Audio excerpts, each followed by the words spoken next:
ouvinte, são agora exatamente 9 horas com mais 15 minutos na nossa Rádio Presente, hora certa aí de Brasília, 9h15.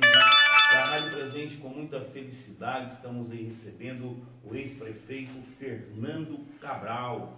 O Fernando Cabral, ele foi prefeito por 2 mandatos aí na cidade de Bom Despacho, né, com uma votação muito expressiva, né, de votos, né, tanto na primeira como na segunda.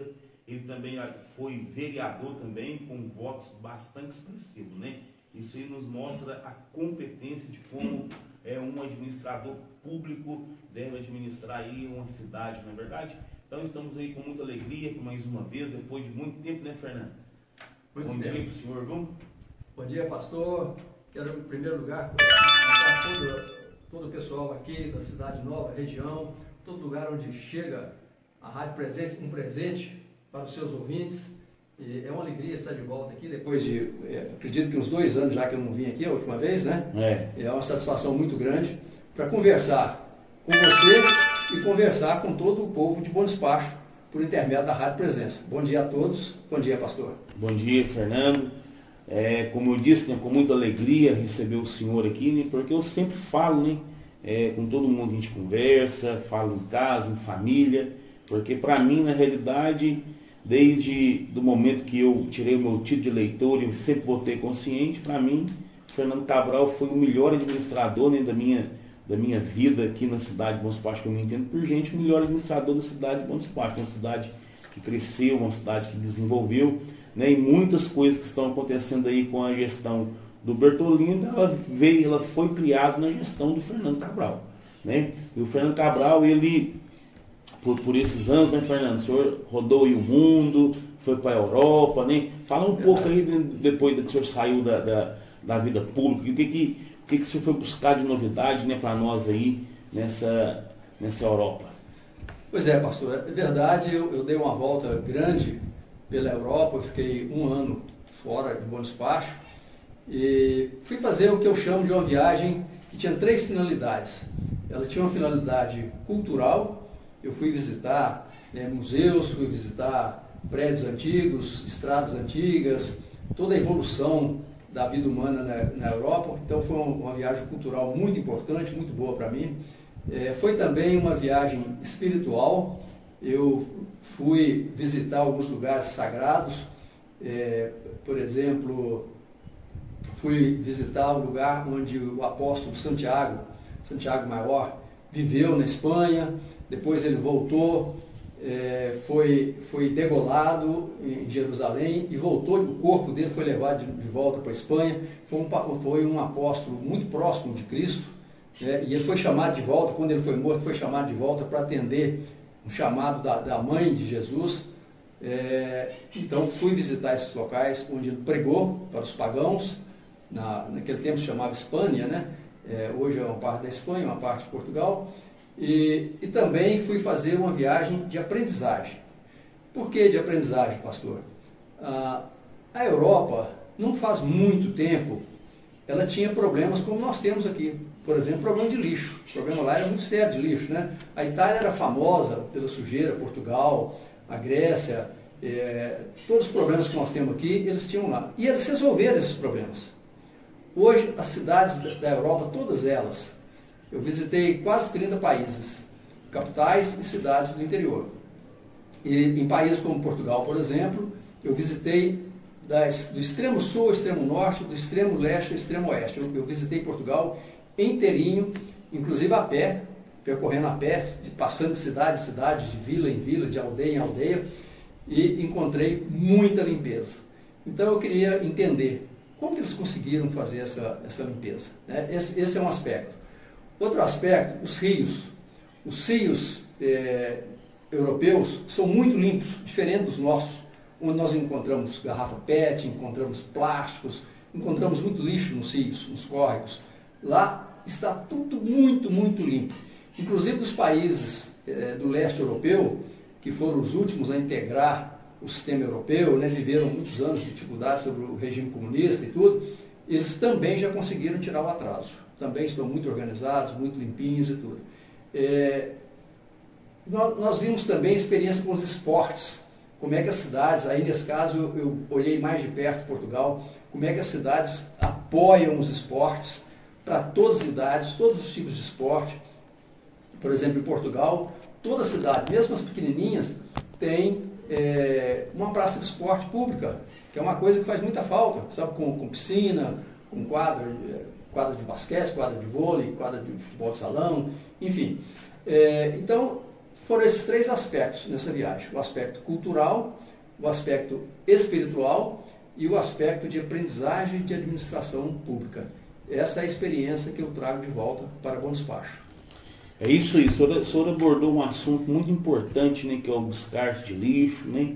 O senhor abordou também a respeito do esporte, né? Mas tem muita coisa sobre segurança pública, irrigação, né? Trânsito e transporte público, né? O uso de energias renováveis. Essa viagem que o senhor fez aí pela Europa, Espanha e Portugal, logicamente o senhor foi lá buscar mais inovação para o despacho, né? Com certeza, com certeza. Por exemplo, vamos pegar aqui a limpeza pública, né? A limpeza pública nas cidades da Europa, por exemplo, não tem um caminhão de lixo todos os dias. Não é como aqui, que todos os dias e tal. O pessoal, a população, ela é muito disciplinada.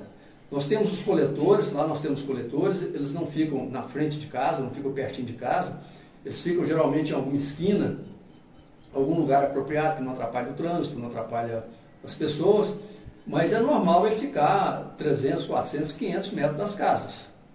E aqui em Bom Despacho nós sabemos que tem um problema: todo mundo quer a lixeira, não na sua porta, mas na porta do vizinho, porque facilita para descartar, né? E não incomoda o vizinho, né? Então lá não tem isso. Os coletores, eles são colocados nas esquinas, longe das casas. E as pessoas têm uma disciplina de, nos dias apropriados, nos dias corretos, né? Elas saem de casa e vão até lá. Geralmente aproveitam, por exemplo, vai pegar o ônibus, o transporte coletivo lá é muito valorizado, né? O transporte individual, o transporte carro não é valorizado lá.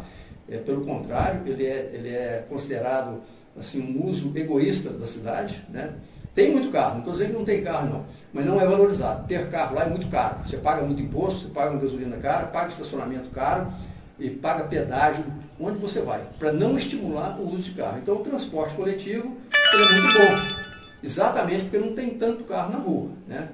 E ele é barato também. Então as pessoas vão pegar o ônibus, já saem de casa, levam o seu lixo e já depositam nos coletores. E os coletores são separados: papelão, o plástico, o vidro, cada coisa no seu lugar. Então a população dá uma colaboração muito boa. Também ninguém joga lixo na rua. Não tem aquela desculpa: não tem lixeira, vou jogar na rua. Não, não tem lixeira e ninguém joga na rua.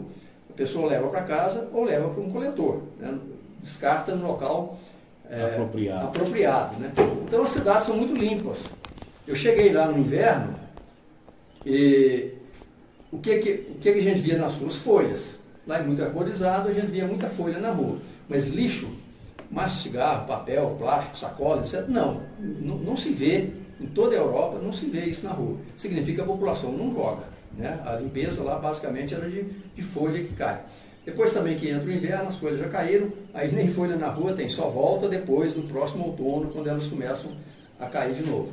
Então é uma combinação de uma limpeza pública bem feita, bem programada, com a colaboração muito ativa da população. A população realmente gosta da sua cidade limpa e não suja, né? E faz a coleta seletiva. E aí nós entramos noutra parte, que é a destinação do lixo.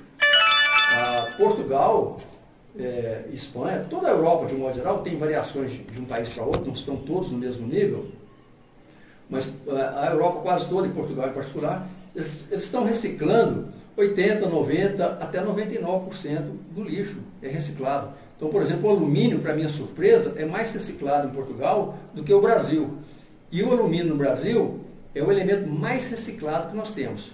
Nós chegamos aqui em torno de 95% de reciclagem. É muito bom, mas Portugal ainda é melhor ainda. E tem países melhor, como o Japão, por exemplo, é praticamente 100% reciclado, né? Quando você recicla, você não só mantém os rios limpos, os pastos, as florestas limpas, como também você economiza muito dinheiro para a população como um todo.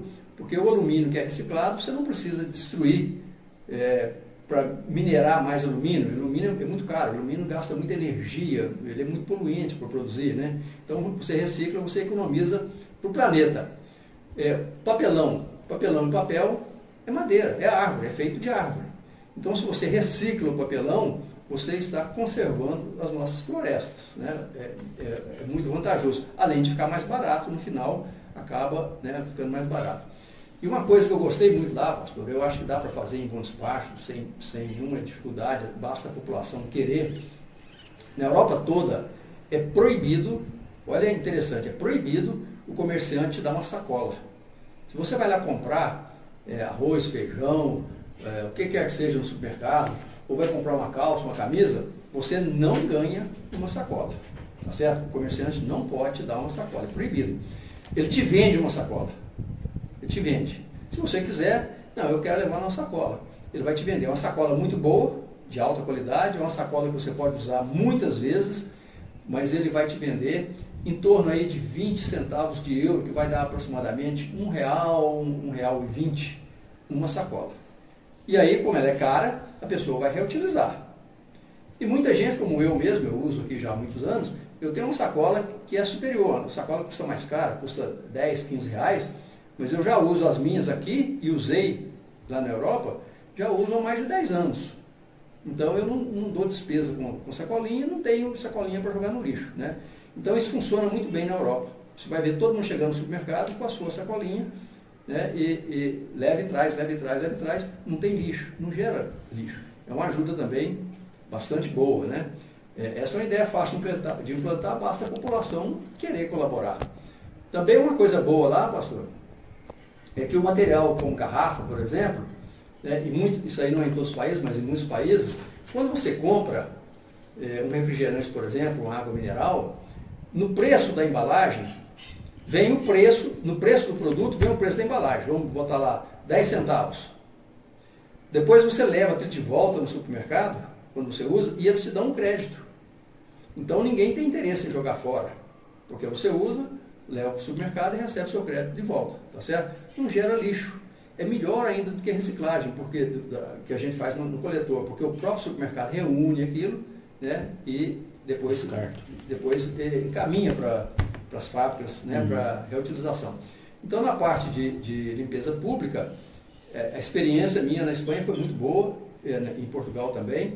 Vi várias formas de coletores subterrâneos, coletores grandes, coletores médios. Tem vários tipos de soluções que funcionam. Algumas são mais caras, como por exemplo o subterrâneo, ele é mais caro, ele é muito bonito, muito elegante. Você nem vê que tem lixeira na cidade, nem coletor, porque ele fica realmente debaixo da terra, fica só um tubozinho para fora, né, com a tampa, mas debaixo ali tem uma área grande de depósito. Encarece muito de fazer, Bom Despacho talvez não tenha condições de fazer um investimento desse hoje, mas o coletor comum de plástico funciona muito bem. É isso aí. E falando um pouco do coletor aí, é importante também frisar também sobre o pessoal que trabalha, né, pegando lixo, porque às vezes se encontra muito aí seringas, não é verdade? Cacos de vidro. A pessoa está trabalhando lá, é perigoso de se cortar, pegar uma doença, então isso é muito importante mesmo para nós. É verdade. Pastor, isso acontece muito, infelizmente acontece muito com o pessoal que coleta lixo, porque as pessoas não têm cuidado, né? E aí é uma responsabilidade de cada um de nós. Por exemplo, quebra uma garrafa em casa, a pessoa pega essa garrafa, o caco da garrafa, e coloca junto com o resto de outros lixos, né? Como por exemplo, resto de comida. E aí vem o coletor, a pessoa, o trabalhador, e achando que aquilo ali é um saco de comida ou de lixo doméstico comum, pega e tem um caco de vidro ali, ele se corta. Infelizmente é muito comum. A mesma coisa com você mencionou muito apropriadamente aí, seringa. A pessoa descarta a agulha bem visível, às vezes enfiada na seringa ainda, né? E a pessoa vem e pega e se espeta com aquilo. Uma pequena espetada pode causar muitas doenças na pessoa, doenças contagiosas, né? Hepatite, por exemplo, e tudo, né? Então, mesmo que a gente não tenha a melhor técnica, existem boas técnicas para impedir esse tipo de coisa. Por exemplo, o ideal do vidro é jogar realmente num coletor de vidro. Mas se você não tiver essa opção por algum motivo, você deve pelo menos embrulhar bem num jornal, embrulhar bastante num jornal, para não ter perigo de cortar. Depois você coloca no saco de lixo, né? Essa é uma técnica. A agulha, o ideal realmente é que seja descartado junto com o lixo hospitalar, que seja levado numa farmácia, num hospital, num dentista, porque eles têm lixo próprio para isso, né? Esse é o ideal. Mas se não der para fazer, está impossível fazer, então, por exemplo, abre a seringa, coloca a agulha usada lá dentro e fecha a seringa. Então, pelo menos, não vai espetar alguém com aquela agulha. Verdade. Então, nós temos técnicas para melhorar, se não para resolver, pelo menos para melhorar. E que todos nós podemos fazer, é simples, não dá tanto trabalho. Não trabalho, né? E proteger a vida, proteger a saúde da coletividade é uma missão de cada um de nós, né? Cada um de nós tem que fazer isso. É isso aí. Então, algumas semanas atrás nós recebemos aqui o Dr. Bertolino aí também para nos dar uma entrevista. E a gente falou justamente sobre o lixo, né? Sobre o descarte do lixo aqui na cidade de Bom Despacho. E eu tenho a minha opinião sobre isso. Igual o senhor falou, é conscientizar mesmo a população como descartar o seu lixo. Porque hoje o caminhão passa, né? Mas o caminhão não passa, ele fica sem passar no domingo. Mas chega no sábado, já tem a população descartando o lixo logo no sábado, nas esquinas, fica aquelas esquinas sujas, e o que acontece? Aí você vai lá na rede social, o povo está lá, prefeitura isso, prefeitura aquilo, mas não é prefeitura. Isso é uma conscientização, né, de todos nós, moradores da cidade de Bom Despacho. Exatamente, pastor, muito bem lembrado. Como eu disse aqui antes, na Europa e nos Estados Unidos, a coleta de lixo não é feita todo dia. Tem lugar que é feito uma vez por semana, às vezes 2 vezes por semana. É claro que cidades grandes como Nova York, que tem um número muito grande de turistas, Lisboa tem um número muito grande de turistas, mais da metade da população de Lisboa é turista, Nova York é uma coisa de louco. Essas cidades, eles costumam ter um trabalho mais assíduo de limpeza, de varrição de rua, etc. Mas numa cidade típica, onde não é uma cidade, né, com milhões de turistas, como Paris, a limpeza, a coleta é feita uma vez por semana, às vezes 2 vezes por semana. Não tem esse negócio de segunda, terça, quarta, quinta, sexta. Não existe isso em nenhum lugar civilizado do mundo. Isso é sinal de subdesenvolvimento. E certamente não há coleta sábado e domingo, de forma alguma. A pessoa tem que guardar o seu lixo em casa e vai descartar na segunda-feira ou na terça-feira, no dia que o caminhão faz a coleta. Nós temos aqui um conterrâneo, o Magela. Magela mora nos Estados Unidos há muitos anos, deve ter uns 40 anos que ele mora lá. Ele até está voltando agora em março, está voltando para Bom Despacho. E eu conversei com ele esteve aqui há uns 2 meses, eu conversei com ele falou assim, eu estou abismado, porque eu vou voltar para Bom Despacho, quero voltar para cá para morar aqui definitivamente, quero me aposentar lá nos Estados Unidos e quero voltar para cá. Mas eu comprei uma casa no São José e estou impressionado porque eu saí aqui domingo e tinha um vizinho meu colocando um lixo no chão, na rua, tá certo? Isso aí nos Estados Unidos dá uma multa que a pessoa nunca vai sonhar em fazer uma coisa dessa. A multa é muito grande e se insistir vai preso. Lá é tratado assim. Não se pode jogar lixo na rua e não se pode botar o lixo para fora do horário, é de tanto a tanto. Isso nos Estados Unidos. Então, a multa varia de cidade para cidade. Mas é comum a pessoa pagar $1.000, $2.000, $5.000 de multa. Então, não coloca. Lá não coloca. A cidade é limpinha. E tem mais. Se um dia o caminhão der um defeito, não puder coletar, porque qualquer caminhão em qualquer lugar do mundo dá defeito, eles mandam pelo telefone, pelo WhatsApp, etc., eles mandam notícia dizendo, hoje não terá coleta. O cidadão fica com o lixo dele em casa até o dia que o caminhão for consertado. Por isso é que as cidades são limpas. Eu chego aqui e as pessoas falam assim, a prefeitura não está limpando. Não, o problema não é a prefeitura limpar. O problema é o cidadão não sujar, né? Então nós vivemos essa ilusão de que cidade limpa é aquela que a prefeitura varre todo dia e coleta todo dia. E não é. A cidade limpa é aquela que o cidadão não suja toda hora. Essa é a cidade limpa. Mas é uma questão cultural. Nós temos que ter paciência e explicar isso para as pessoas. Dá tempo para que elas... Só tem 8 anos com isso, né? Exatamente. 2 mandatos, né, Fernando? Exatamente. Mas eu penso, igual você está falando de multa aí, eu penso que acho que a melhor forma de conscientizar o cidadão é mexendo no bolso dele. Pois é, eu também acho que primeiro a gente educa, se não funcionar a gente aplica multa, né? Mas em Bom Despacho nós temos um problema. Você pode ir nas redes sociais que tem sempre alguém dizendo assim, é uma indústria de multa, é uma indústria de multa. Não existe indústria de multa, tá certo? Nem aqui, nem em lugar nenhum, não existe indústria de multa. O que existe é gente má comportada. E agora, por exemplo, nós estamos com o problema da dengue. A dengue está seríssima, seríssima, pastor, seríssima. Nós temos que repetir isso com muita atenção, porque o número de pessoas doentes hoje em Bom Despacho já deve estar em torno de 2.500 pessoas que já contraíram dengue. Eu calculo que está por volta disso. A prefeitura não liberou o número recente ainda, mas a gente pode fazer uma projeção baseada no que vinha acontecendo. No que veio acontecendo. E vai piorar muito, porque nós estamos em fevereiro ainda, e a dengue aumenta em março e abril. Ela vai atingir o maior número no final de março e início de abril, até a segunda semana de abril. Depois ela começa a ir embora, por várias razões. Então agora a população está reclamando, com justa razão, está reclamando que tem muito lote sujo, com muito criatório de mosquito. E tem realmente. Mas por quê? Porque a prefeitura descuidou de aplicar multa nessas pessoas. Não é por falta de aviso, todo mundo sabe que se é dono de um lote, é obrigado a mantê-lo limpo, né? E claro que o vizinho também não pode ir lá jogar lixo. E nós sabemos que os vizinhos fazem isso, né? Eles aproveitam que o lote está vago e vão jogar lixo. Então é uma responsabilidade de dois. Do vizinho, do proprietário do lote, que tem a obrigação de manter o lote limpo, e do vizinho, que não pode jogar lixo no lote do vizinho. Tá certo? Mas a prefeitura, isso aí é mais ou menos bem conhecido, ela já deixou, faz alguns anos, uns 3 anos, ela deixou de notificar e aplicar multa nos lotes sujos. Então o que aconteceu? Tomou conta. Quando a prefeitura aplicava multa e notificava, já era problema, porque tem gente que prefere ficar recebendo multa e depois ir discutir na justiça, paga um advogado mais caro, tentando não pagar a multa, e no final vai pagar, mas do que ir lá e limpar o lote. Tem gente que faz isso, né? Infelizmente. Mas quando a prefeitura relaxa, não notifica e não multa, fica no estado que nós estamos hoje. Se você der uma volta na cidade, você vai ver a quantidade de lote sujo.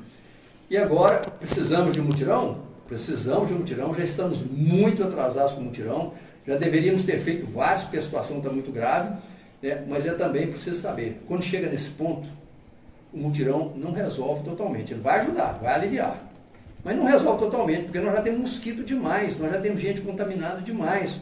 Então, vai desacelerar? Vai contribuir? Vai contribuir para melhorar. Mas, infelizmente, nós ainda vamos ter muito problema com a dengue esse ano. Fernando, eu tenho opinião sobre isso, sobre esse lote vago, sobre esse mutirão da prefeitura, sabe? Sempre eu falei aqui na rádio, né, até mesmo na sua gestão, porque o senhor sempre trabalhava em cima, né, da dengue, lançava lá, né, a campanha, fazia, né, a vira, me chama aquele, já fazia o senhor mandava o pessoal da epidemia fazer um levantamento, né, com Lira, justamente, para ver, né, como estava a situação aí, os pontos mais críticos da cidade de Bom Despacho, certo? Mas o que acontece? Na minha rua, do lado da minha casa tem 2 lotes. Os matos desse tamanho aqui. Entendeu? Então, tinha um vizinho lá que fez uma reforma na casa dele e jogou os entulhos dele no lote lavado. E deixou lá. O que aconteceu? O mato cresceu. Aí o outro vai lá e joga o lixo. Acha que tem um lixo lá, já pode julgar. O que acontece? Mutirão é opinião minha, tá? Eu acho que vai mais da conscientização da população. Porque o que acontece? Vai ter um mutirão essa semana no meu bairro. O pessoal da prefeitura vai no lote, vai limpar ele. E depois? Tá me entendendo? No fundo de casa tem outro lote lá.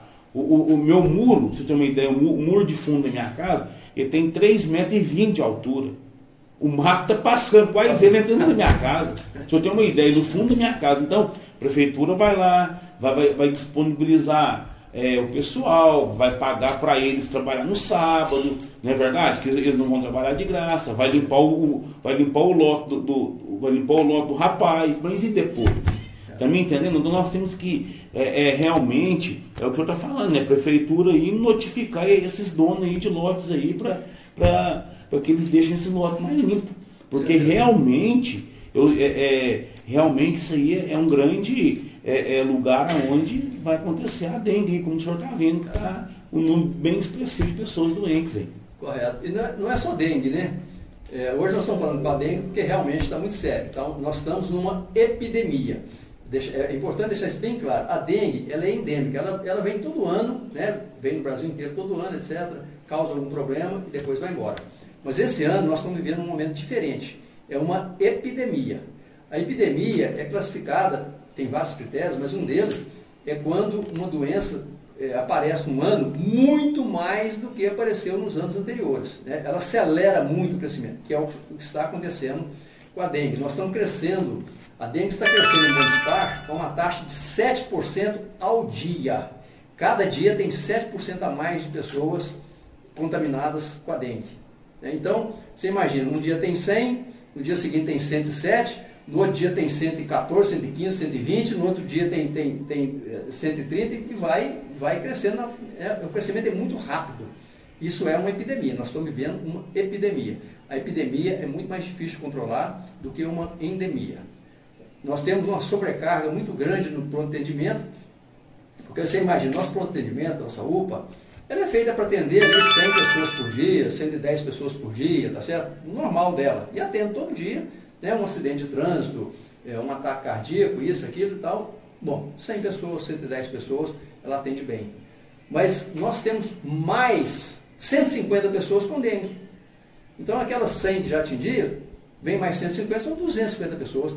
A UPA não dá conta de atender, não dá conta. Sabe, por mais que o médico se esforce, por mais que a enfermeira se esforce, o técnico se esforce, não dá conta, é impossível. Não tem nem leito lá para dar soro, porque a pessoa que chega lá de dengue em situação mais grave, precisa de soro, por exemplo. Não tem aparelho, não tem cama, não tem tudo para isso. Então nós chegamos nesse ponto, né? Felizmente a prefeitura está anunciando, na minha opinião, muito tardiamente, um atendimento ali ao lado do pronto atendimento, para selecionar de cara, a pessoa chega lá, se for dengue, realmente ali mesmo já faz o diagnóstico e já faz a reidratação, não precisa da pessoa ir na UPA. Já é um grande avanço, é um grande avanço, mas infelizmente já muito tardio e muita gente se sofreu. Vou te dar uma ideia, eu tive uma dengue muito grave, eu fiquei 1 mês de cama, tenho um problema de rins, fiquei com um problema de rins. Felizmente está melhorando, estou fazendo exame toda semana, está melhorando, vai sarar sozinho, quer dizer, eu não vou precisar de fazer hemodiálise nem nada, mas o médico calcula que eu vou levar mais 3 meses para recuperar os meus rins totalmente, se tudo continuar correndo bem. Então você vê que a dengue, quando ela passa, ela pode deixar sequelas graves, pode deixar sequelas no sistema nervoso, pode deixar sequela no coração, ela pode deixar sequela no sistema nas veias e artérias. O meu neto também teve dengue, foi para o atendimento às 7 da noite e saiu de lá às 7 da manhã, ficou lá 12 horas. Só até ser atendido foram mais de 9 horas. Então mostra que está sobrecarregado, né? E aí eu sei que as pessoas chegam na UPA e ficam nervosas com a demora, mas o que você vai fazer? O que o médico vai fazer? O que a enfermeira vai fazer se a demanda é tão grande? Mas o problema não é só isso, com lote sujo. Por exemplo, lá nós temos muito escorpião. Especialmente, você mencionou aí rejeito de construção, né? Entulho, ali é criatório de escorpião. Escorpião ali, nada de braçada, né? Cobra. As pessoas acham estranho aparecer cobra em Bom Despacho. Não é tão estranho. Em São Paulo, por exemplo, nós já vimos cobra lá no centro da cidade. Elas aparecem de vez em quando, porque elas vêm seguindo a rede de esgoto, né? E às vezes vem no carro. A pessoa vai para a roça, a cobra vem escondida dentro de carro, não é raro isso acontecer, isso acontece de vez em quando, né? Às vezes vem em embalagem de verdura para supermercado, né? A verdura vem da roça, ali às vezes vem uma cobra escondida. Então pode acontecer da cobra aparecer na cidade, não é uma coisa assim totalmente absurda. Mas quando você tem lote sujo, a cobra adora ali, ela procria ali, por quê? O lote sujo traz rato, rato alimenta a cobra. Então, está ali. Escorpião adora barata. Lote sujo traz barata. Então, o escorpião vai ali, tem comida, que é barata, né? E aí ele começa a procriar e logo está dentro das nossas casas. Então, o lote sujo não é um problema só de estético. É feia a cidade com lote sujo. Mas é um problema de saúde gravíssimo. Porque a cobra está ali, o escorpião está ali, o mosquito da dengue se reproduz ali com muita facilidade. Imagina o seguinte, onde tem entulho, tem aquele tijolo furado, por exemplo. Muitas vezes tem resto mesmo de lata, essas coisas, de tinta, essas coisas assim. Chove junto à água.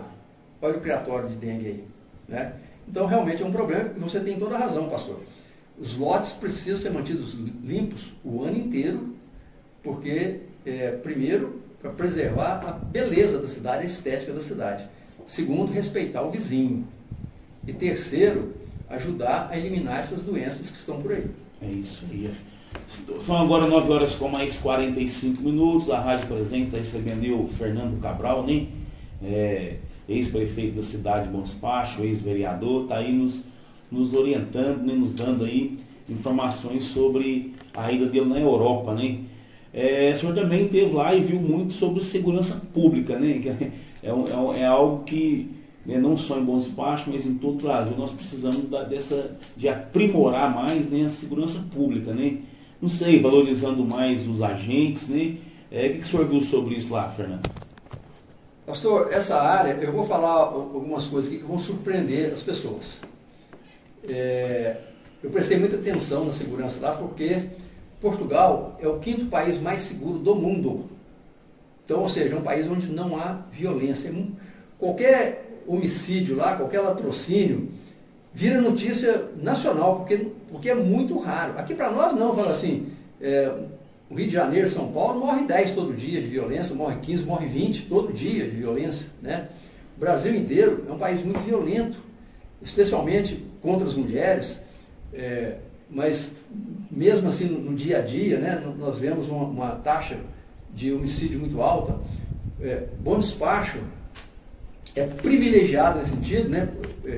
Nós temos aqui, agora estamos tendo aí 2, 3 homicídios por ano.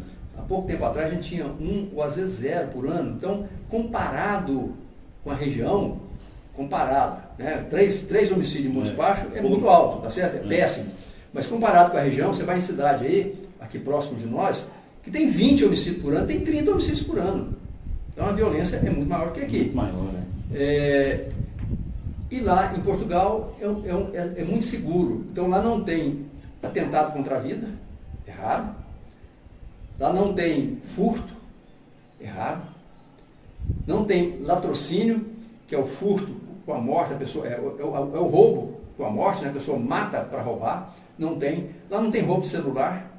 Então você pode sair com o celular para onde você quiser, na rua, usar, deixar no seu bolso, botar em cima da mesa do bar, sem nenhum problema. Seu celular não vai ser roubado. Então, assim, por que é assim? Eu tenho a impressão que a primeira coisa é cultura. As pessoas são mais educadas, têm mais escolaridade. Segundo, Portugal é um país pobre, não é um país rico. Portugal não é um país rico. Mas Portugal tem uma característica interessante. Lá não tem miserável. Você não vê miserável na rua. Você não vê pessoas em desespero. Lá tem a saúde pública, lá é igual ao SUS nosso, funciona bem com alguns problemas, mas funciona. Você tem um seguro-desemprego, como você tem aqui. Todo mundo lá está na escola, a população toda está na escola de governo, escola gratuita, né? E você sai na rua e você vê que as pessoas pobres, elas têm uma casinha para morar, casinha até boa, às vezes até surpreende. Você chega na casa e fala assim, pô, isso é uma casa de classe média alta. Aí você vai ver, a pessoa é motorista, é taxista, né? Não é assim, nenhuma profissão considerada muito de pagamento muito alto, de salário muito alto, né? Então isso lá é normal. Parece que eles tiveram um plano de habitação muito bom, que praticamente todo mundo lá tem casa. Tem casa, né? Então todo mundo tem casa, tem um emprego modesto que seja, o salário mínimo lá não é alto, o salário lá mínimo é menos de 800 euros, isso aí vai dar mais ou menos R$4.500, e que lá é pouco. A pessoa que está aqui olha e fala assim, mas então é muito bom. Não, você recebe R$4.500, mas você vai pagar 2.000 de aluguel, vai pagar 3.000 de aluguel numa casa modesta, né? Então nós temos um almoço lá, um PF lá, são 12 euros. Então vai dar R$60. Então não é muito não é muito dinheiro. Mas, então o primeiro aspecto da segurança eu acho que é esse, a educação, não só a educação escolar, no sentido da pessoa aprender a ler e escrever, mas a educação no sentido da pessoa aprender a respeitar o próximo, respeitar o vizinho. O que eu já mencionei aqui, por exemplo, a questão do lixo. Ninguém joga lixo na rua, ninguém joga lixo no lote do vizinho, né? Então esse é um aspecto da educação. Outro aspecto da educação, outro aspecto da segurança, eu entendo que é a forma que o policiamento lá é feito. O policiamento lá trabalha muito com o que a gente chama de inteligência. Eles não têm tantos policiais na rua. Você não sai na rua e vê aquele mundo de policial na rua. mas eles têm muita inteligência. Quando acontece um crime, eles logo desvendam aquele crime. Logo descobrem quem é o criminoso, processam e põe na cadeia. Tá certo? Então, isso é muito bom. As pessoas acham, no Brasil, a gente vê muito isso, tem que aumentar as penas, tem que passar para 20 anos, para 30 anos, prisão perpétua. Eu lhe digo, já tem mais de 800 anos que esse assunto é estudado e se sabe que o tamanho da pena não é relevante. Não tem, tanto faz você falar que a pena é 5 anos, 10 anos, 30 anos ou perpétua. Não faz diferença. O que faz diferença é a certeza da pena. Ou seja, se você cometer um furto, você vai ser preso e vai cumprir cadeia. Pode ser 3 meses, pode ser 6 meses. Porque se você fizer isso e for preso, você sai, você prende uma lição. Fala, olha, se eu furtar de novo, você prende de novo. E se você furtar de novo, vai ser preso de novo. Só que aí a pena já é um pouquinho maior. Tá certo? Então quem é que vai querer ficar nesse... Sai, é preso, sai, é preso, sai, é preso? Ninguém. Agora, se você acha que você vai furtar 10 vezes, 20 vezes, 50 vezes, 100 vezes e não vai ser preso, não vai ser condenado, como acontece no Brasil, aí você continua cometendo crime. E nós temos bandidos aí que já cometeram 10 homicídios, 10 assassinatos, estão soltos. Então esse é o problema. Não é ele cumprir só 10 anos de cadeia quando ele é preso. É ele ter certeza que cada vez que ele fizer um crime, ele vai ser preso. Então esse é outro aspecto. Lá os processos andam mais rápido e a pessoa vai cumprir a pena. Então ela vai aprender. Não aprendeu por bem, por educação, vai aprender que se cometer crime, vai preso. Vai preso. Agora, vou chamar a atenção de uma coisa aqui, que é uma curiosidade. Eu observei muito lá na Europa, e particularmente em Portugal. Nós temos no Brasil a ilusão de que se a gente aumentar a iluminação pública, nós vamos diminuir a violência. Bom, não é verdade.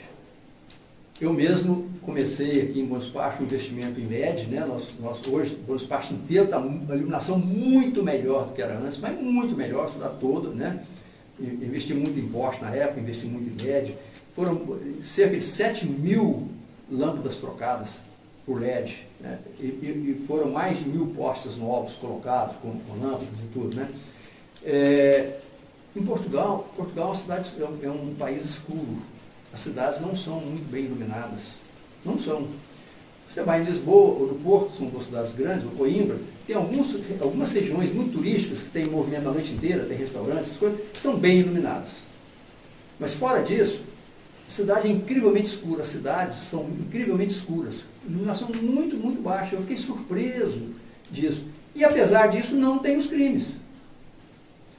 Em Portugal, o crime que você vai encontrar com frequência, só em Lisboa, é o batedor de carteira. O batedor de carteira, em Lisboa, você toma cuidado onde tem turista, porque eles estão ali no ônibus, no trem, no trolley, ali eles estão. Se você for turista e estiver num lugar desse, a chance de te baterem a carteira é grande.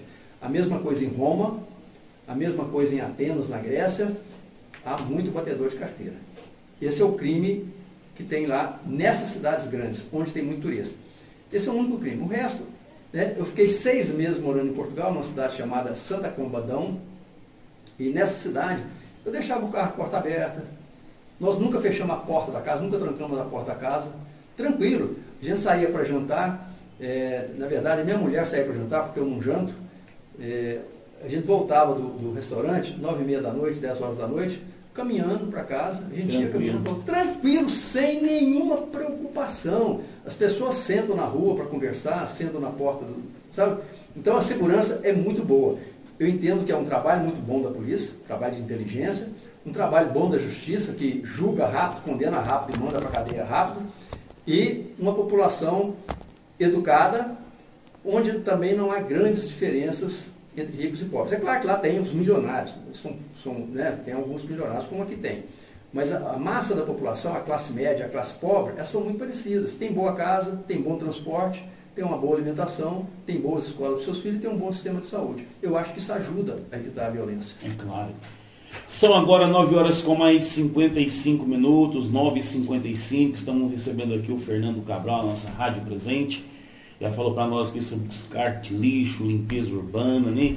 Um pouco sobre também aí a dengue que está se alastrando, viu? E só para relembrar, vamos fazer a nossa parte, tá?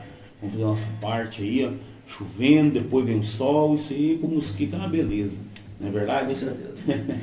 Fernando, também o senhor viu muita coisa lá sobre, né, irrigação, sobre o trânsito, você falou um pouco já do transporte público, né? Isso. Sobre a irrigação lá, plantação, não é isso? Isso, exato.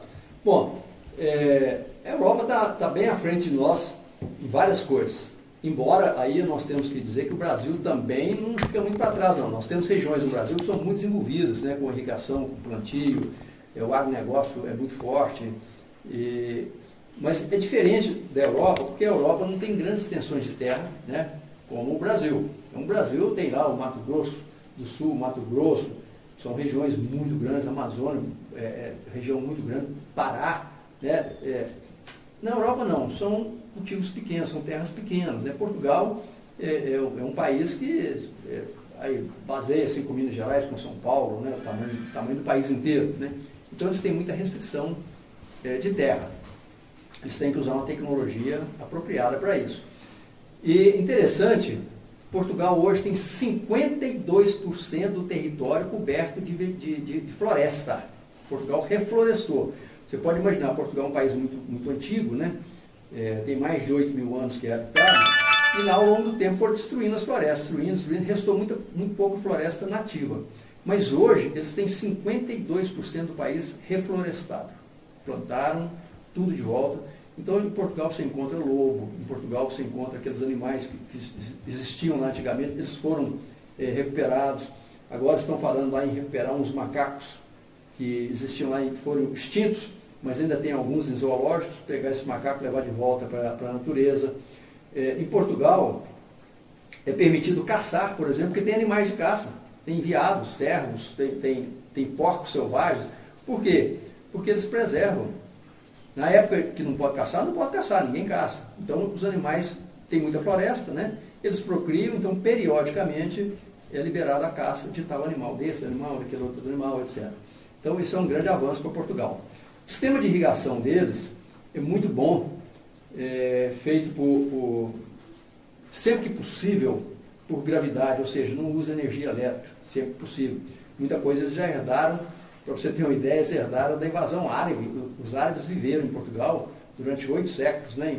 Eles tomaram Portugal e Espanha, e eles é que trouxeram as técnicas de irrigação que eles usavam no deserto. E a Espanha e Portugal desenvolveram isso muito bem. Então, os dois países são muito bem irrigados por canais. Claro que nem tudo dá para fazer por gravidade, não tem muitos lugares que é bombeamento, mas você tem canais de irrigação no país inteiro. Tanto Portugal como Espanha. Mais na Espanha, porque a Espanha tem mais terreno plano. Então, onde tem terreno plano é mais fácil de fazer.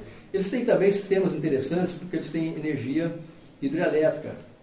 Hoje não é a principal fonte de energia deles mais, mas a energia hidrelétrica, as barragens, eles controlam o nível da barragem para usar como irrigação, como terra irrigada, as margens do rio. Então, quando eles precisam de irrigar para baixo das barragens, eles liberam a água, para a água fazer irrigação na época do plantio, e depois eles fecham a barragem. Então, a própria barragem de eletricidade, como a Três Marias aqui, por exemplo, ela já é usada para ajudar a controlar a irrigação para baixo, né? Eles têm um sistema de cultivo nas regiões mais montanhosas. Portugal não tem montanhas altas, mas tem muita montanha, tem muita serra. Eles têm um sistema de platô, eles fazem aqueles platôs, né? Nivelam e cultivam ali em faixas assim, de 2, 3 metros de largura, depois sobe um degrau, mais 2, 3, 4 metros de largura, sobe um degrau, faz um cultivo muito intenso nesse estilo. E especialmente oliveira, por exemplo, né? Portugal é um grande produtor de óleo de oliva, azeite de oliva, e é feito muito nesse esquema. Bom, e lá eles têm um problema de energia elétrica, então eles investiram muito em energia renovável. Ora, Portugal está muito ao norte do Equador. Mesmo assim, lá eles produzem energia fotovoltaica, essa de placa solar, muito mais que o Brasil. E eles produzem também energia eólica. Em energia eólica, nós não estamos tão atrasados, não. Aqui no Nordeste nós temos boa produção de energia eólica, é significativa. Mas lá eles colocaram no país inteiro a energia eólica. Onde você vai ver as usinas eólicas. E a fotovoltaica é estimulada pelo governo. Não só não tem impostos como o governo ajuda você a colocar no seu telhado, a fazer os investimentos que você precisa. Então eles estão se livrando do combustível fóssil. Muito carro elétrico, em Portugal já tem muito carro elétrico, né? Então eles favorecem a produção de eletricidade por meios alternativos. E tem um caso aqui interessante. Quando começou a guerra da Ucrânia, a Rússia invadiu a Ucrânia, acharam que a Europa ia fechar as portas, porque a Europa depende do petróleo russo. E aí, com a invasão, a Europa decidiu não comprar petróleo da Rússia. Como é que ficava isso? E se descobriu que não. A Europa passou bem o inverno, sem grandes dificuldades ou está passando bem o inverno, e agora está no inverno ainda, sem grandes dificuldades de aquecimento. Por quê? Porque eles têm energia alternativa, especialmente da fotovoltaica e eólica, né? Então, eles não estão em choque.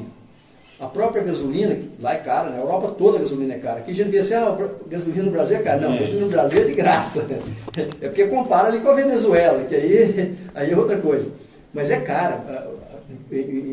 Não tem país europeu que gasolina menos de R$10 o litro nessa faixa. Assim, tem país lá que é R$40 o litro. Porque lá não se estimula o uso de carro, tá certo? Então, tem muito carro elétrico agora. O carro elétrico é favorecido. O carro elétrico paga menos imposto, paga menos taxa para entrar na cidade e assim sucessivamente. Então, a energia eólica e a energia fotovoltaica substituiu em grande parte a energia do petróleo, que é uma coisa que nós precisamos fazer no Brasil. Bom Despacho, nós já temos várias usinas fotovoltaicas. Aqui é uma região muito boa para produzir energia elétrica de fotovoltaica, muito boa mesmo, excelente região. Nós temos boas empresas aqui que sabem fazer isso corretamente, mas infelizmente nós temos um problema. Chama-se CEMIG. CEMIG tem dificultado muito o trabalho da instalação de novas usinas fotovoltaicas, mas isso é passageiro. Mas enfim, é um país que a irrigação é boa, a produção de energia elétrica alternativa está bem avançada e avançando muito rapidamente. E com relação ao trânsito, né, que é outro problema que nós temos no Brasil inteiro e já temos em Bom Despacho, né, quais as medidas que eles tomam lá? Bom, primeiro, no centro das grandes cidades, não se permite entrar com um carro velho. Não se pode. Por causa da poluição, por causa do barulho, né? Então, se você for Paris, for Lisboa, etc., tem várias regiões da cidade que é fechado inteiramente para carro, não se entra de carro, é proibido. Londres também. Depois você tem uma faixa só para carro novo, carro com 1 ano, 2 anos de uso, são carros menos poluentes, menos barulhentos. E mesmo assim você tem que pagar uma taxa. Para entrar naquelas regiões, você tem um selinho que você coloca no vidro para você entrar naquelas regiões. Então, isso aí tira muito carro da rua. Quando você tira o carro da rua, você tem ruas mais desimpedidas. Quando as ruas estão mais desimpedidas, o transporte público funciona melhor. Lá tem muito VLT, tem muito metrô, tem muito trem e tem muito ônibus. Então não é vantagem você usar seu carro. É muito caro e você acaba andando mais devagar do que um ônibus, do que um trem. Então você normalmente vai preferir o ônibus, né? Vai preferir o ônibus ou o trem, tá certo? Mas para isso, note que tem essas políticas públicas. Imposto de carro é caro, gasolina é caro, estacionamento é muito caro. Você não pode ir com o seu carro em qualquer lugar. Em alguns lugares você pode ir, mas tem que pagar uma taxa para entrar. E aí, eles usam esse dinheiro para baratear o transporte público, facilitar para a população como um todo. Funciona. Dinamarca, por exemplo, é raríssimo você ver carro. Dinamarca, a Holanda é bicicleta e a pé. A Holanda toda, cidades grandes, todo mundo anda a pé, de bicicleta, e se não der de bicicleta e a pé, vai de ônibus, né? Então, Dinamarca, Suécia tem algumas regiões que tem mais problema. Finlândia, assim, praticamente é considerado assim, você é olhado... as pessoas olham para você com um olhar assim, pô, mas você está usando carro? Por quê? Tá certo? É ruim usar carro. A sociedade não aprova você usar carro. Assim, os ônibus e os trens têm também lugar para você levar a bicicleta. Então você vai de bicicleta até o ponto de ônibus, coloca a bicicleta no ônibus ou no trem, né? E onde você desce, você acaba de chegar de bicicleta também. Então isso facilita, né, enormemente para a pessoa que o ponto de ônibus é mais longe de casa, ou o destino mais longe de casa. E as cidades, elas são controladas, aqui vai uma coisa que muito bom despachense não gosta de me ouvir falar, mas é preciso. Os pacientes acham que, muito bons pacientes acham que se botar sinal de trânsito, o trânsito melhora. Não, o sinal de trânsito, em alguns casos raros, ele melhora o trânsito. Mas, de um modo geral, o sinal de trânsito piora o trânsito. Isso é uma experiência muito bem demonstrada. O último grande país do mundo a entender isso foi os Estados Unidos, que agora já começou a entender. A Europa toda usa rotatória. Sinal é só em locais assim, que o fluxo não para. Nem de pedestre, nem de veículo nada, nem de veículo do outro. Dia e noite ali, tem um movimento. Esse lugar tem que ter sinal. Tem que ter sinal, porque senão não funciona. Né? Mas fora disso, é a rotatória. Ou simplesmente, né, o sinal de pare. O próprio o motorista chegou ali, olhou o sinal de pare, olha o trânsito e vai. E onde tem movimento médio a alto, é rotatória. Então eu estou dizendo isso porque vira alguém e fala assim, mas por que Montes Parques não tem mais sinal de trânsito aqui, sinal de trânsito acolá, etc. Sinal de trânsito é uma ciência muito complicada, difícil. Se você colocar um sinal de trânsito num lugar indevido, você confunde o trânsito todo, você atrapalha o trânsito todo. Então a tendência no mundo todo é tirar sinal de trânsito o máximo que puder. Não, como eu disse aqui, tem lugar que não tem jeito de tirar, tem que ficar. Mas é tirar. Nos Estados Unidos não tinha rotatória. Nos Estados Unidos agora muitas cidades estão adotando rotatória, porque melhora o trânsito, né? Mas considerando então transporte público, considerando então dificuldade de movimentar de veículo particular, considerando uma engenharia de trânsito muito boa, com rotatórios, sinais só nos lugares bem planejados, uso de inteligência artificial, inclusive o tempo do sinal muda ao longo do dia. Numa hora do dia o sinal verde fica mais tempo para um lado, depois outra hora do dia ele muda conforme o fluxo, né? De manhã o pessoal está indo para o trabalho, de tarde o pessoal está voltando para casa, então os sinais não são aqueles sinais automáticos, de 1 minuto aberto, 1 minuto fechado. 1 minuto aberto não, eles mudam ao longo do dia. Com todos esses conhecimentos, o trânsito melhora bastante, funciona. Então mesmo nas cidades grandes, o trânsito é melhor do que você esperaria de uma cidade tão grande como algumas cidades da Espanha, de Portugal, da França, etc. Com essa engenharia. E nós temos condições de usar esse conhecimento aqui. Eles já aprenderam lá, eles já sofreram lá, então vamos trazer para cá e vamos melhorar o nosso trânsito. É isso aí. São agora 10 horas com mais 8 minutos, 10:08. A sua passagem pela Europa também teve competição esportiva, não é isso, Fernando? O senhor participou na Europa aí, né, representando o Brasil e Montes Parques, não é isso? É verdade sim. E para minha surpresa, eu consegui subir ao pódio várias vezes lá, né? Eu achava que ia chegar lá e ia correr, como eu gosto de correr, né? Eu preciso correr, né? Eu tenho uma doença, que é a espondilite anquilosante, que me obriga, o ideal é que eu corra, eu caminho todos os dias, faço ginástica todo dia, né? Faço exercício, eu tenho que fazer, é o principal tratamento para a minha doença. E eu cheguei lá e falei, bom, vou entrar nas corridas, né? E comecei em Lisboa, fui para Lisboa, tinha uma corrida muito difícil, uma corrida de montanha, dentro da cidade tem um parque grande que tem uma montanha, e para minha surpresa, eu fiquei em primeiro lugar, fui ao pódio, e aí eu me animei, né? Levei a bandeira de Montes Parques, levei a bandeira do Brasil lá e tudo. Os portugueses gostam muito dos brasileiros, claro que tem exceção, tem alguns lá que perseguem brasileiro, né? Sempre acontece algum conflito, mas de um modo geral, em regra, o português gosta muito do brasileiro, não tem o menor problema, sabe? Eles são muito carinhosos conosco lá, muito atenciosos e tudo, né? Então foi uma enorme festa. E aí eu me animei e comecei a correr em vários lugares, dando preferência para as corridas de montanhas. Eu gosto mais de corridas de montanha, elas são mais difíceis, são mais complicadas e tudo, são mais técnicas, mas dão mais prazer, para mim pelo menos. E sim, ganhei várias medalhas e vários troféus em várias dessas corridas, né? E as pessoas ficavam admiradas, porque eu já vou fazer 73 anos. E eu algumas vezes corri na faixa de 50 anos, por exemplo. Aí as pessoas diziam, você não tem condições nem de terminar. Eles olharam para mim assim, com a idade, né? Você não tem condições nem de terminar a corrida, né? Você está concorrendo com 50, eu falei, vou tentar. Vou tentar, né? Tal, né? E acabei ganhando em faixas de pessoas mais novas do que eu. Então foi uma alegria muito grande, sabe? Subir ao pódio com a bandeira de Montes Parques, com a bandeira do Brasil, representando, né? Nos representando nessas corridas na Europa. E lá é uma coisa muito boa, porque o número de corridas lá é muito grande. Esporte, de um modo geral, é muito incentivado na Europa, bem mais do que aqui entre nós. E olha que Montes Parques está muito bem na fita. Quando nós entramos na prefeitura, em 2013, Bom Despacho era das últimas cidades em Minas de esporte.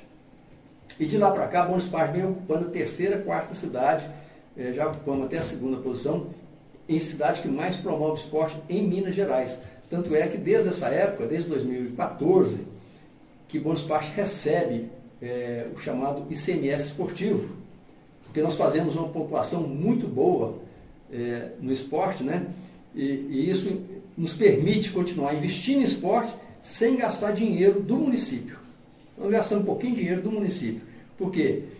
Toda vez que a gente fica lá em segundo, terceiro, quarto lugar, em promoção do esporte, nós recebemos uma verba do governo estadual. Eu não sei quanto é que está hoje essa verba, mas imagino que deve estar em 300, 400 mil por ano. Então dá para fazer muita coisa, né? Nós pagamos inscrição para atleta que vai competir fora de Bom Despacho, nós pagamos às vezes a estadia, nós pagamos a inscrição, o transporte, às vezes nós damos uniforme, nós promovemos o esporte com esse dinheiro que entra na cidade por causa do próprio esporte, né? Tem o pessoal do karatê, tem de todos os esportes. Várias modalidades, tá certo? E lá isso é muito promovido. Isso aí eu não fiquei com tanta inveja de lá não, porque eu sei que o Bom Despacho está bem na fila, né? Mas nós temos que melhorar numa coisa. Eu disse aqui, toda cidade lá, por pequena que seja, tem uma praça de esporte pública. E nós precisamos ter essa praça de esporte pública. Quando nós pegamos o SESC, foi para isso, foi para transformar lá numa praça de esporte pública, aberta a toda a população. Infelizmente até hoje não deu certo, né? Mas está lá, eu acho que tem que dar certo. Tem que dar certo, né? Ali é um bom lugar para começar. E nós perdemos outra oportunidade. Aqui na Cidade Nova tem um clube que também era do município, né? E nós acabamos perdendo esse clube. Ele é usado, né? Ele ficou para a polícia, é usado, está bem usado, né? Mas ele podia ter sido mais usado para a população como um todo. Então isso aí é uma área que eu acho que nós ainda temos que melhorar, apesar do esporte estar bem em Bom Despacho. É isso aí. São agora 10 horas com mais 12 minutos, 10 e 12, estamos caminhando para o final já, né? Estamos recebendo aqui o Fernando Cabral, nos contando um pouco da sua viagem na Europa, de novidades, né, que podem ser implantadas aqui na cidade de Bom Despacho.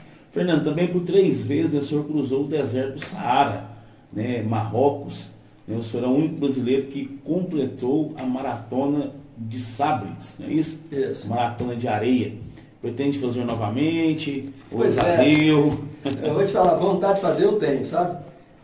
O mais idoso que já fez essa maratona tinha 72 anos, pelo menos que eu saiba. Não sei se alguém agora mais recentemente fez. 72 anos é o mais idoso que conseguiu concluir essa maratona. Eu já estou com 72, estou indo para 73. Eu tenho vontade, sim, de tentar fazer mais uma vez. Eu andei muito abatido quando eu peguei a espondilite, né? Eu tive que parar um tempo de praticar esporte e tudo. Mas agora eu estou realmente me sentindo extremamente bem recuperado. Renovado. Eu acho que eu tenho condições de treinar um pouco e voltar a fazer essa maratona. E quem sabe até bater o recorde de idade, né? Com 73 ou 74 anos. Tenho muita vontade de fazer. É uma maratona muito interessante, é considerada a maratona mais difícil do mundo. E eu acredito que eu sou o único brasileiro, eu acredito que um dos poucos no mundo que fez 3 vezes. Tem gente que fez, eu sei que tem gente que fez 5 vezes, 6 vezes, mas são pouquíssimos. Então 3 vezes já é bem raro, porque a maior parte das pessoas faz uma vez e não tem coragem de fazer de novo, porque ela realmente é muito difícil, ela é muito exigente, né? Você corre na areia, são em média 40 km por dia, tem dia que dá 80 km, e você enfrenta uma temperatura de em torno de 40 graus durante o dia e uma temperatura aí de 4 graus à noite. Então é muito frio à noite, muito quente de dia, e é um piso muito diferente. Qualquer pessoa que já tentou correr na praia, por exemplo, vai ver o tanto que é difícil correr, né, na areia, né? Nossa, Deus. Então Pesa, né? Pesa muito. Né? E também é chamada de autossubsistência, ou seja, você tem que levar nas suas costas, na mochila, a sua comida, você tem que levar ela toda a sua roupa, a sua esteira para dormir, você tem que levar tudo. A única coisa que você não leva é água. A água eles te dão periodicamente, você tem uns pontos de controle que você passa, para eles conferirem se você está vivo ainda, etc., se você tem condições de continuar, e te dão 1,5 litro ou 3 litros de água nesses pontos de controle. É a única coisa que você pode receber de terceiros. O resto você tem que ir por sua conta, né? A comida sua você carrega e tal. Então a gente leva ali na faixa de... A primeira vez que eu fui, eu levei 14 quilos, eu tinha pouca experiência. A segunda vez eu levei 12 quilos, a terceira vez eu levei 10 quilos. Quer dizer, na largada, no dia que você larga, na hora que você começa, né? Depois você vai comendo, vai diminuindo, vai maneirando o peso, né? Então é uma corrida muito interessante, tenho vontade de fazer assim. Também somos pouquíssimos brasileiros, mesmo de uma vez só, eu só sei de 2 outros brasileiros que fizeram essa corrida, uma vez. Então, vamos ver, quem sabe eu consigo voltar lá. Mas enquanto eu não conseguir, né, nós temos aqui Bom Despacho, nós temos aí a corrida do João Giló, né, a meia maratona do João Giló, 21 quilômetros, nós temos a corrida de Reis, nós temos umas corridas muito boas em Bom Despacho, e também na região de Divinópolis, nós temos boas corridas, Água da Prata, no meio do monte, né, e tudo. Dá para ir praticando por aqui mesmo. É isso aí. Mas só uma curiosidade, essa corrida aí lá do deserto, lá, né, a maratona, sábados, ela dura dias ou... Ela dura uma semana. Uma semana? São 200 e... Ela varia de ano para ano, varia um pouquinho, porque não é sempre no mesmo lugar. É no deserto, mas ela muda um pouco o trajeto, né? Na faixa de 240 a 260 quilômetros, o total. Então você faz quilometragem diferente por dia. Tem dia que são 30 quilômetros, tem dia que são 40, tem dia que são 80 quilômetros, vai variando. Mas em 5 dias você vai fazer 240 a 260 quilômetros. Equivale na média a uma maratona por dia, né? São 40, uma maratona são 42 quilômetros. Então você vai fazer, na média, uma maratona por dia durante 6 dias. É isso aí. Também tem mais uma curiosidade, isso é participou da expedição ao Polo Norte, né? Quando fez a escala em Moscou e visitou os centros de atividades especiais da Rússia. O senhor teve na Rússia também? Tive na Rússia, é verdade. Eu queria ser o primeiro a correr uma maratona no deserto e uma maratona no Polo Norte. Foi isso que eu tentei fazer, tá certo? Não deu, não funcionou direitinho, faltou uma parte, mas sim, eu voei direto do Marrocos para Moscou, fiquei alguns dias em Moscou, 3 dias em Moscou, fui lá visitar a chamada Cidade das Estrelas, um lugar muito interessante, sabe, um museu que conta toda a história das viagens espaciais da Rússia. A viagem de Yuri Gagarin, o lançamento do Sputnik, o primeiro satélite artificial da Terra, né? a cadela que fez a primeira viagem espacial, a Laika. Então, fiquei lá um dia nesse museu, vendo. E ele é um museu, mas ele também é a escola de treinamento de cosmonauta. Então ele funciona, né, como escola, a gente pode visitar o pessoal treinando nas centrífugas, nas piscinas, enfim, você pode assistir todo o treinamento, né, ou quase todo o treinamento está livre. Então é uma coisa muito interessante você conhecer como é que eles conquistaram o espaço, como é que os russos, primeiro os russos, depois os americanos, como é que eles conquistaram o espaço. Né? As roupas, como é que elas são confeccionadas, e a alimentação que eles levam, enfim, tudo é uma viagem muito interessante, uma viagem cultural muito interessante na história da conquista do espaço. Depois de lá, eu fui para a Sibéria, numa cidade chamada Khatanga. E é bem longe, Sibéria, todo mundo sabe aí que é um lugar bem longe, bem frio. A temperatura lá estava menos 20, menos 30. Mas em Khatanga nós tivemos um pequeno problema. A neve ficou muito intensa, então lá normalmente deveria ter 1 metro, 1,5 metro de neve, acabou tendo 3, 4 metros de neve. A gente não conseguia nem andar, nem movimentar, não tinha transporte nenhum, os aviões todos ficaram impedidos de voar. Era para a gente passar lá 2 dias, acabamos passando lá 12 dias. Ficamos presos lá. E aí, quando finalmente essa neve foi embora, o gelo firmou, nós conseguimos acabar de chegar no Polo Norte. Mas aí já estava atrasado. O Polo Norte, ele não é terra, ele não é continente. Ele é só gelo. O Polo Norte, ele é um gelo flutuando em cima do mar. Então, no inverno, esse gelo fica muito duro e forma uma camada ali de 8, 10 metros de gelo. É como se a gente jogar uma pedra de gelo em cima da água, num copo, o gelo fica em cima. É isso que acontece lá. Bom, no inverno, agora, por exemplo, nós estamos no inverno, esse gelo está duro e está com a camada bem grossa. E razoavelmente lisa. Aí, a hora que chega em março, clareia, porque lá é noite. Agora, se você for lá agora, é noite, não tem condições de sair lá. É noite, é escuro. Dia, não tem dia, né? São 180 dias de noite. Aí, em março, clareia e tem um ponto exato em que ainda não degelou, ainda não trincou o gelo, e você consegue chegar lá de avião. O avião aterriza no gelo, derrapando no gelo, consegue aterrissar, ou helicóptero. No nosso caso, nós somos de helicóptero, que não tem esse problema. Mas com esse atraso nosso, o gelo já tinha começado a quebrar. Então, chegamos lá, descemos no Polo Norte, o gelo já estava quebrando, então faz aquelas fendas, sabe, aquelas trincas, você não consegue passar de um lado para o outro, né? E começa a ficar muito perigoso, extremamente perigoso. E aí eu fiquei lá 2 dias, mas não fiz a maratona que eu queria fazer, porque já não dava mais condições. A gente teria que ter chegado realmente uns 10 dias antes para ter condições de correr ali. Mas fiz uma corridinha, e lá tem um fenômeno interessante, que muita gente não pensa, né? Lá você dá a volta ao mundo, assim, várias vezes por minuto, porque você está no topo do mundo. Imagina uma bola assim, que você está no topo dela e correndo o dedo em volta dela assim, né? Você está dando a volta ao mundo, é uma curiosidade, né? Então eu brinquei lá de dar a volta ao mundo, em poucos segundos dar a volta ao mundo. Foi uma viagem muito interessante, aprendi muita coisa sobre a atmosfera, sobre Sol, sobre a vida no planeta, os problemas dos ursos polares que estão desaparecendo por causa do aquecimento global, né? Essa calota ela está diminuindo ano a ano.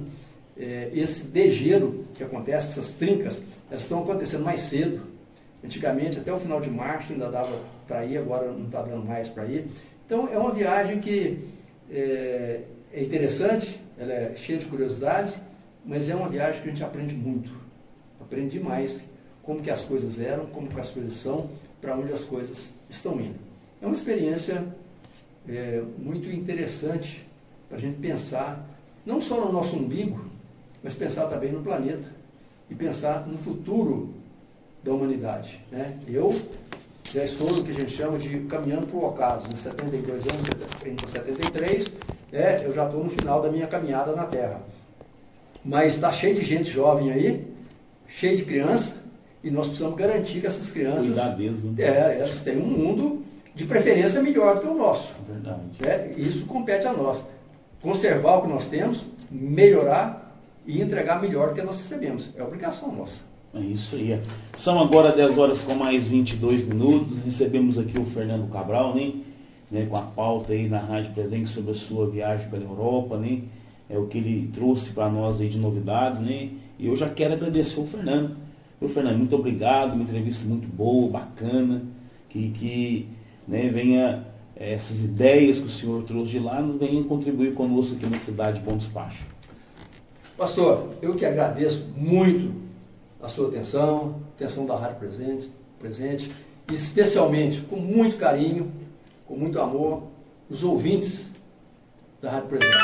É uma satisfação muito grande voltar aqui para conversar com você, conversar com seus ouvintes. Me coloco à disposição sempre que necessário. Tem muitos assuntos aí, muito relevantes para o Bom Despacho. A dengue é um deles, a Covid está aí de volta, nós precisamos ficar atentos, a Zika está aí, né? São assuntos que nós precisamos sempre tratar, porque as pessoas tomando consciência, não pode esquecer, né? Elas ajudam a fazer um Bom Despacho melhor, um Bom Despacho mais bonito, um Bom Despacho mais saudável, e um Bom Despacho com um futuro melhor para todos. Muito obrigado mais uma vez, e um bom dia a todos os ouvintes, e um bom dia, pastor. Bom dia, obrigado.